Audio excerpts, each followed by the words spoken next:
চলচ্চিত্রে কেউ অভিনয় করেনি। আমি আজকে ছবিটা তৃতীয়বার দেখেছি এবং আমি সাধারণ দর্শক হয়ে যেতে পারি, আমি সাধারণভাবে ছবি দেখতে পারি।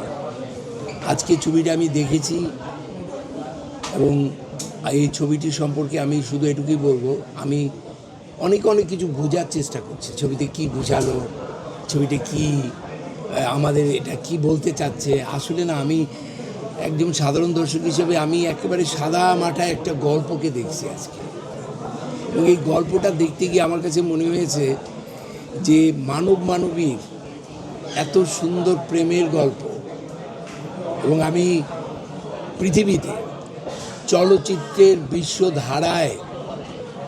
বিশ্ব চলচ্চিত্রের একটা ধারা আছে তো, তাই না? এই যেদিন থেকে চলচ্চিত্র হয়েছে সেই দিন থেকে আজ পর্যন্ত এই বিশ্ব চলচ্চিত্র ধারায় মাস্টারপিসগুলো যুক্ত হয়েছে। এই চলচ্চিত্রটা বাংলাদেশের চলচ্চিত্র হয়ে বিশ্ব চলচ্চিত্রের একটি বড় জায়গায় চলে গেছে, এবং এই চলচ্চিত্রটি আমরা সবসময় বলি একটি আন্তর্জাতিক চলচ্চিত্র হয়ে ওঠে যখন এর একটা আঞ্চলিক চলচ্চিত্র হয়ে ওঠে। এটা একটা বাংলাদেশের চলচ্চিত্র হয়ে এটা একেবারেই আন্তর্জাতিক একটা জায়গায় চলে গেছে। এবং আমার কাছে যেটা মনে হয় যে এইখানে আমি আমার এই যে মানবীর যে প্রেমটা, এই প্রেমটা আমি বাংলা না, শুধু পৃথিবীর কোনো চলচ্চিত্রে পাই নাই।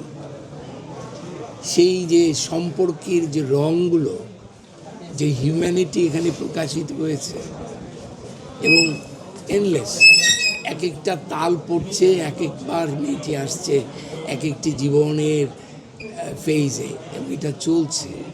এবং এই তালের সংখ্যায় যদি ওর আশাটা নিয়ে ছবি হতো, এটা তো 1 বছর 2 বছর ধরেও শেষ করা যাবে না।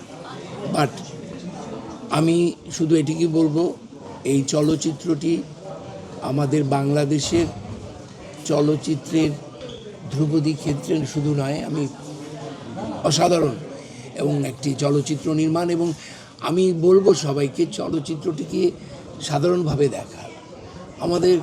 আমি সাধারণভাবে দেখেছি, এবং আমি রোহিত দেখেছি, মানে রোহিত তো দেখা যায় না, রোহিত অনুভব করতে হয়। আমার কাছে ভালো লেগেছে, এবং এখানে কেউ অভিনয় করে নাই। এটা হচ্ছে এই চলচ্চিত্রের একটি সাংঘাতিক রকমের বিষয়, কারণ আমি তো অ্যাক্টিংয়ের উপর কাজ করি। আমি এই চলচ্চিত্র দেখে মনে হচ্ছে এই চলচ্চিত্রে কেউ অভিনয় করেনি। এইটা তো একটা মেজবা রহমান সুমনের একটা অসাধারণ একটি কীর্তি।